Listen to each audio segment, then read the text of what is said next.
Assalamualaikum, halo, saya Fida dari Fida Bacain Buku. Kali ini kita akan lanjut membaca buku Dale Carnegie, Bagaimana Mencari Kawan dan Mempengaruhi Orang Lain.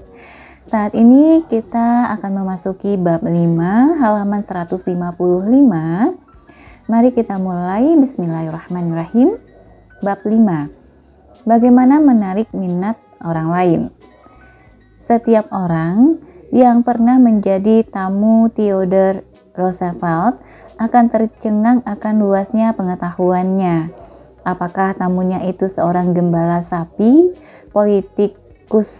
politisi New York, atau seorang diplomat?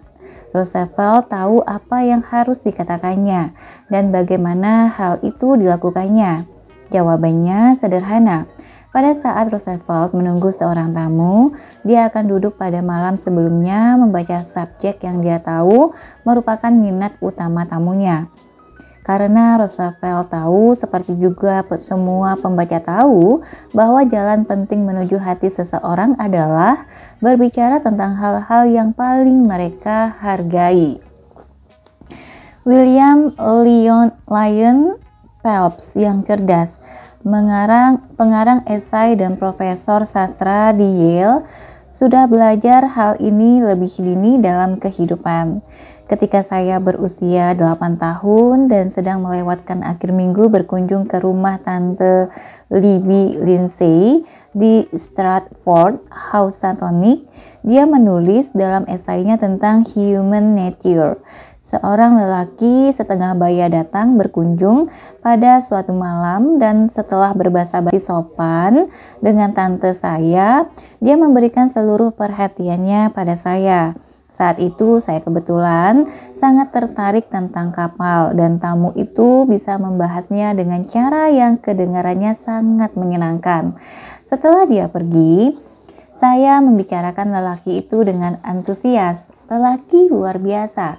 Kemudian tante saya memberitahu bahwa dia seorang ahli hukum di New York, bahwa dia tidak tahu apapun tentang kapal, bahwa dia sedikit pun tidak berminat pada topik itu. Tapi mengapa dia bicara tentang kapal terus-menerus? Karena dia seorang yang bijaksana. Dia melihat kalau kau tertarik pada kapal dan dia berbicara tentang hal yang dia tahu, kau akan senang mendengarnya. Dia membuat dirinya menyenangkan. Dan William Lyon Phelps menambahkan, saya tidak pernah melupakan perkataan tante saya. Pada saat saya menulis bab ini, di depan saya ada sepucuk surat dari Edward L. Caleb yang aktif dalam kegiatan pramuka. Suatu hari, saya berpikir bahwa saya memerlukan bantuan, tulis Caleb. Jambore besar akan diadakan di Eropa dan saya ingin presiden dari salah satu perusahaan terbesar di Amerika mau membayar biaya salah seorang anak didik saya untuk perjalanan itu. Untungnya, persis sebelum saya pergi menjumpai lelaki ini, saya mendengar bahwa dia telah menarik cek sebesar $1 juta dan setelah cek itu dibatalkan, dia membingkainya. Maka hal pertama yang saya lakukan begitu saya masuk ke kantornya adalah minta melihat cek itu. Cek sebesar $1 juta. Saya katakan padanya bahwa saya tidak pernah tahu ada orang yang pernah menulis cek semacam itu dan bahwa saya ingin menyampaikan pada anak-anak saya bahwa saya benar-benar melihat cek senilai $1 juta. Dia dengan senang hati memperlihatkannya kepada saya. Saya kagum. Saya tidak tahu apa yang Anda lakukan terhadap anak lelaki tua itu.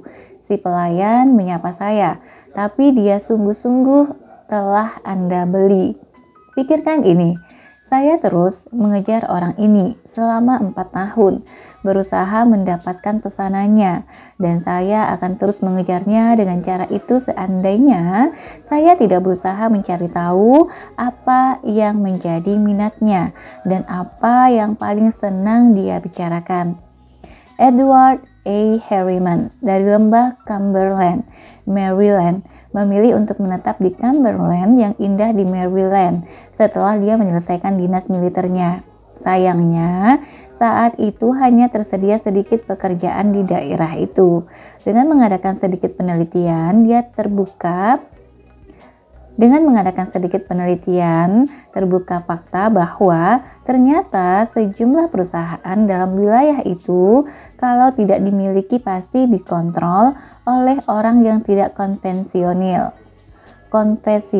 R.J. Fankhauser yang kebangkitannya dari kemiskinan menuju kemakmuran menggugah rasa ingin tahu Harriman. Namun orang itu dikenal sebagai orang yang sulit ditembus apalagi bagi para pencari kerja. Harriman menulis, "Saya mewawancarai sejumlah orang dan menjadi tahu bahwa minat utamanya adalah pada kekuasaan dan uang karena dia melindungi dirinya dari orang-orang seperti saya dengan menggunakan sekretaris yang berdedikasi dan tegas. Maka saya mempelajari minat-minat sekretarisnya dan cita-citanya. Dan baru pada saat itulah saya berkunjung diam-diam ke kantornya. Dia telah bekerja bersama Fankhauser selama 15 tahun.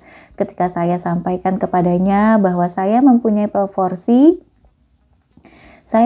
proposisi untuk bosnya yang bisa diartikan sukses keuangan dan politik untuk bosnya, dia menjadi bergairah. Saya juga mengobrol dengannya tentang partisipasi konstruktif mengenai sukses bosnya. Setelah pembicaraan ini, dia pun mengatur agar saya bisa berjumpa dengan Tuan Fankhauser. Saya memasuki kantornya yang sangat besar dan mengesankan itu, menetapkan hati untuk tidak membicarakan pekerjaan yang saya butuhkan. Dia duduk di belakang meja besar dan langsung saja berbicara keras kepada saya. "Ada apa ini anak muda?" jawab saya. "Mr. Fankhauser, saya yakin saya bisa menghasilkan uang untuk Anda." Dia segera bangkit dan mengundang saya untuk duduk dalam salah satu kursi yang dilapisi kain. Saya menyebutkan satu persatu ide-ide saya dan kualifikasi yang saya miliki untuk merealisasi ide-ide ini. Demikian juga bagaimana ide-ide tersebut bisa memberikan sukses pribadinya dan sukses bisnisnya. R.J. begitu dia merasa akrab dengan saya, dengan segera mempekerjakan saya, dan selama lebih dari 20 tahun saya sudah berkembang dalam perusahaannya dan kami berdua telah makmur. Membicarakan minat orang lain memberi keuntungan pada kedua belah pihak. Howard Z. Herzig, seorang pemimpin dalam bidang komunikasi pegawai, selalu mengikuti prinsip ini. Ketika ditanya hal bermanfaat apa yang diperolehnya dari prinsip itu, Herzig menjawab bahwa tidak hanya dia menerima manfaat yang berbeda dari masing-masing orang, tetapi secara umum manfaat itu telah menjadi perluasan kehidupannya setiap kali dia berbicara kepada seseorang. Prinsip 5, bicaralah mengenai minat orang lain. Oke teman-teman, sampai di sini dulu untuk bab 5-nya. Nanti kita akan ketemu lagi di bab 6, bagaimana membuat orang lain segera menyukai Anda. Terima kasih sudah mendengarkan. Terima kasih telah membesarkan channel ini dari kecil hingga sebesar saat ini. Semoga channel YouTube ini bisa terus memberikan manfaat untuk kita semua, bahkan sampai anak dan cucu kita kelak. Amin amin ya rabbal alamin. Sampai jumpa. Assalamualaikum warahmatullahi wabarakatuh.